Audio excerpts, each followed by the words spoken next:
You're buying the best roast in town, but no matter what you do, your coffee always ends up bitter. Well, chances are you're brewing with water that's way too hot. The hotter the water, the deeper the extraction from your beans, and the more bitter compounds end up in your brew.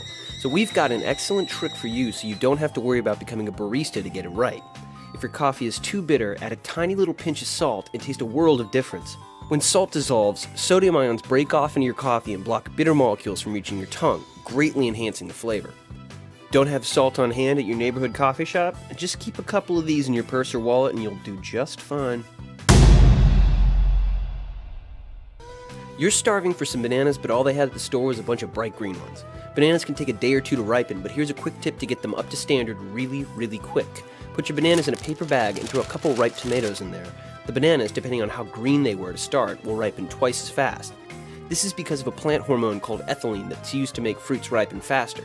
When you place ripe tomatoes into the bag with bananas, the bag traps the ethylene gas that is produced by the already ripened tomatoes, which in turn forces the bananas to ripen much faster.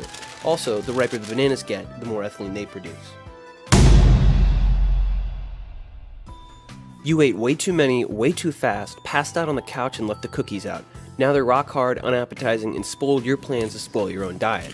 No problem, here's a little trick that's been passed down for generations. Put your cookies in a tin or large Ziploc bag with a piece of bread, and they'll be soft as they were when they came out of the oven. Cookies contain far more sugars than bread. Sugars are known to be hygroscopic, that is, they soak up moisture from the surrounding environment.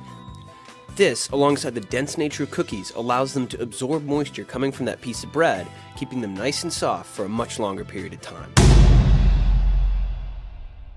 So you didn't feel like doing dishes after breakfast and threw your cast iron skillet into the sink. When you get home, the thing's covered in rust and you can't bear to scrub it with a Brillo pad for a half hour. Good news for you. Open your fridge and grab that 2 liter of Coca-Cola. Coke has an ingredient called phosphoric acid that is used to add a sour punch to the super sweet soft drink. Funny thing is that this chemical is also used industrially as a rust and tarnish remover. Phosphoric acid converts your typical hard-to-clean iron oxide rust into blackish ferric phosphate that can easily be scrubbed right off. Go ahead.